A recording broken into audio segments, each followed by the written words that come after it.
everybody, this is Gary from Gas Photography. Just going to do a little video on how to get the best out of your shots when you're doing wool burns. Something that a lot of us photographers do and we enjoy, and this shot was taken a little while back. It's a good shot in itself, but yeah, we can get a lot more out of it with a few little settings in Lightroom. I use Lightroom a lot. It's a brilliant program. Of course, we should be shooting raw files because there's just so much more information in them. It enables you to do a lot more post-processing and have a lot more fun. You can, if you want to get Lightroom, you can go to the Creative Cloud Adobe and you can get a good little deal, $8.78 a month, and you get Lightroom and Photoshop in with that, as well as the mobile versions. It's a great deal. Yeah, better than buying them, and you'll find you'll get a lot out of them. Getting back to what we're doing, yeah, we were hoping to end up with a picture like this, which I'm sure you'll agree is a little bit more dynamic and powerful than the original image. It's just subtle changes, and I'll go through them. Okay, so this is the shot straight out of camera. It's taken with a Tokina 11-16 ultra wide angle lens. At the time I had a 550D Canon, and you can see it's 20-second exposure at f13 at ISO 100 at 16mm. Okay, so here we go. The first thing we need to do is to get the image so it's nice and level and square. It's pretty square as it is, but you can see up here the lines. I just don't cut it, it's slightly off. So we're going to fix that first and do a little crop because we've got just too much foreground here. We really want a little bit of foreground, but this is the main part of our image, what we want to highlight. We don't want to lose this, and this is quite interesting too, so I'll take the information off there so we can see what we're doing. Okay, so first thing I'd do to line it up is I would take the crop tool and I'd use the little straightening spirit level tool. There's a few ways you could do this, but I like to do it this way. You just click on a line, what you know is going to be horizontal, and line that up, and there you go, it's straightened up. Press done, and you can see now that that's straight.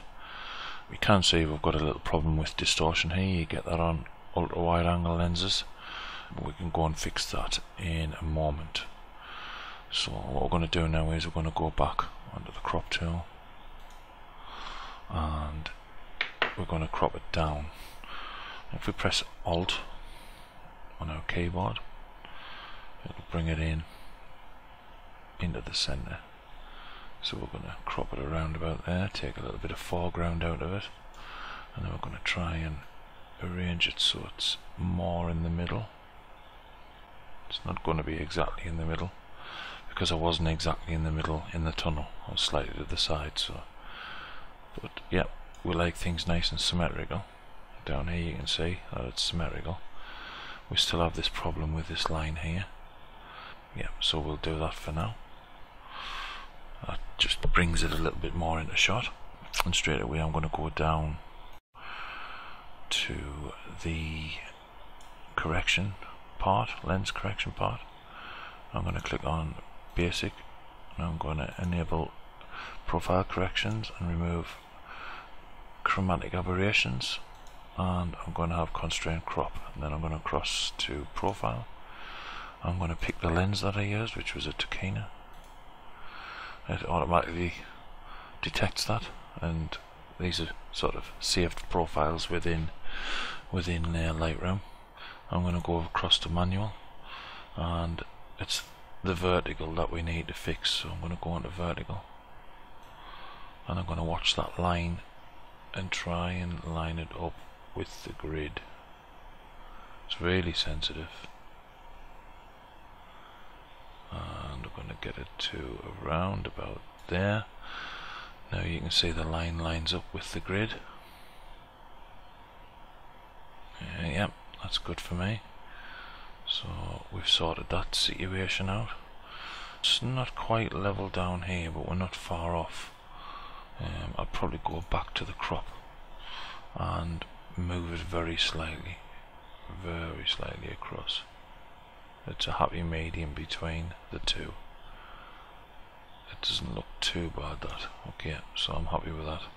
We have distractions in the frame that we're going to remove later on, like this bottle, and a couple of other distractions down here, as you'll see. So yeah, first off, what I would do is go back to the top, and I would set the exposure first of all.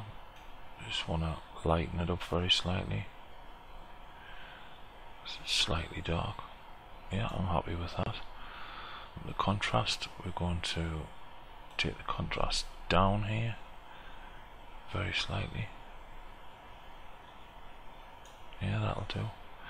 I'm going to go straight away and I'm going to put it on medium contrast. That darkens down the foreground, which is what we want, and highlights the wool burns themselves. We're going to continue down the lines here, down the main controls, and we're going to drop the highlights all the way down to the bottom. That gives us a lot more detail. If we zoom in on the image and we go back to the original, you can see that these lines here, these trails, are not as defined. If I take the highlights right down, yes, we definitely see that that's better. So we've got that there. Lift the shadows slightly, just to bring them up slightly. That'll do there. And we're going to do our whites and our blacks. To do this, I press the Alt key, and then everything in red is overexposed, so you lose detail. So we're going to try and keep it around about where it's not. That's just about fine there. And then we're going to go to our blacks, and we're going to click on there and hold Alt, and everything that is red is underexposed. So we're not bothered about the foreground, so we're going to underexpose that slightly, and I'm going to bring it down around about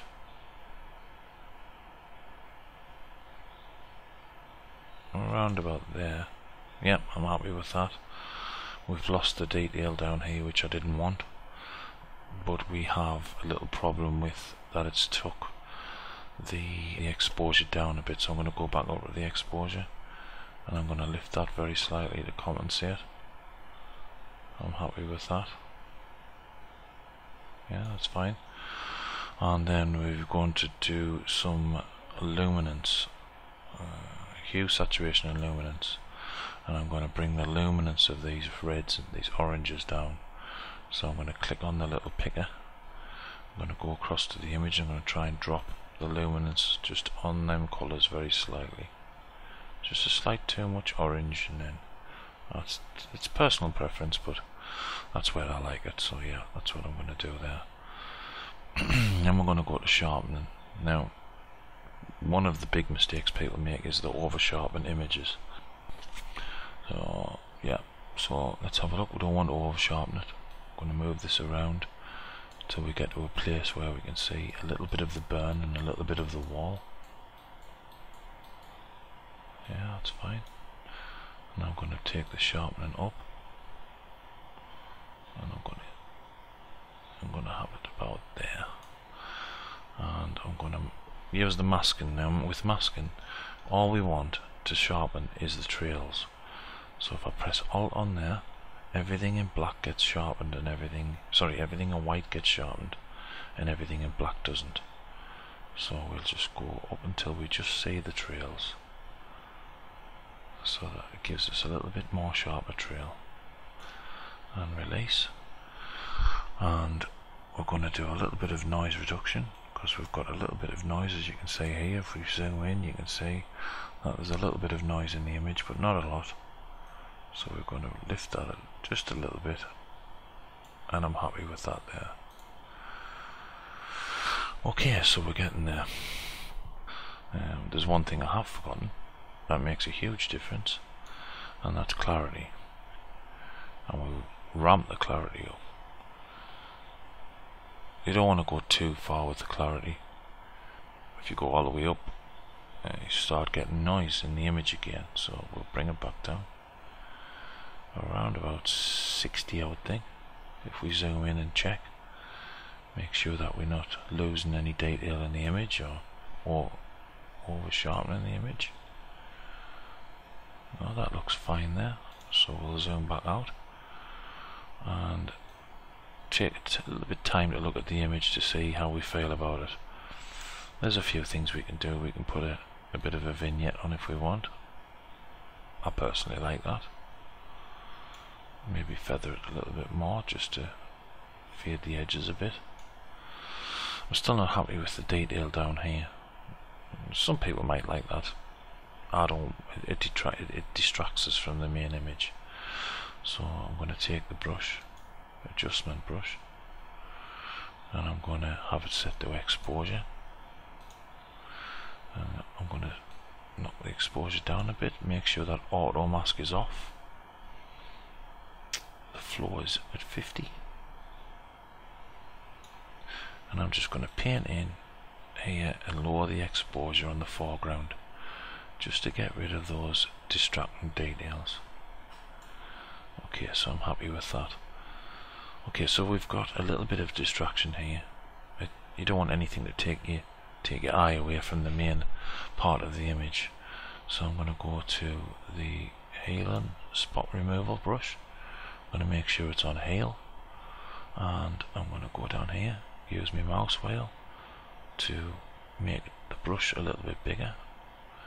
I'm going to paint over that, and I'm going to let Lightroom pick where it thinks is the best place to heal the image from, to sample to heal the image. Now that's worked out quite well, so I'm happy with that. Sometimes it does, sometimes it doesn't.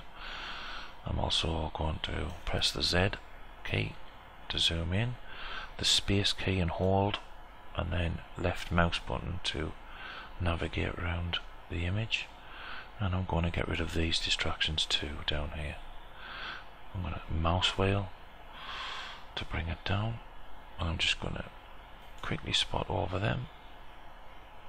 You can see our computer's running a little bit slow because I'm recording this. And I'm going to get rid of all these little distractions. It's only little subtle things, but it really does make the best out of your images. Again, I want to move within the image, so I'll press spacebar, hold it, and then left click and hold, and then move the mouse.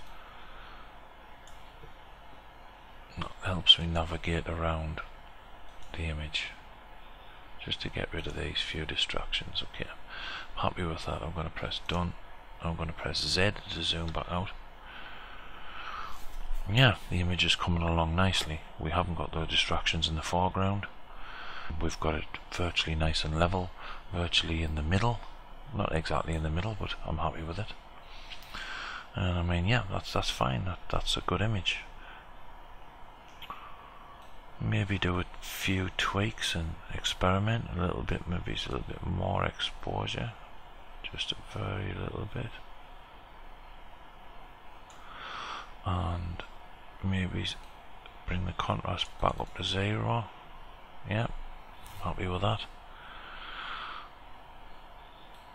Yeah, that's looking good now.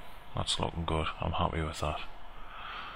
So, you know, that you can go to town on images. You can do as much as you like to them. I personally like to try and make them as dynamic as possible without overdoing it. So I'm going to go to the adjustment brush, and I'm going to do a little bit of dodge and burn. I'm going to press burn. Make sure auto mask's off. The exposure's down there very slightly. We're at 50% around floor, so I'm gonna burn in just in here. It's very subtle. You probably won't even be able to see it on screen. If I click on this, then I can see the overlay in red of actually where I'm brushing, so that I can gauge how much I'm actually burning. You can see it filling it in red. little bit there. I'll bring the size of the brush down. A little bit down here. A little bit there and down there. Okay, we'll take the mask overlay off, and you can see the before and the after. It just makes it a lot less distracting, and that's all the adjustment brushes that I've used. So yeah, I hope that's helped you. Obviously the next thing you do is you right click, export. You can look up some YouTube videos if you need to know how to export images. So we started off with, if we go to the history, we started off with this, which isn't a bad image in itself, and we ended up with this, which I think you'll agree is a much more pleasing and sharp photograph. It really is great fun to do wool burns, and I hope this has helped you. Okay, we'll see you next time.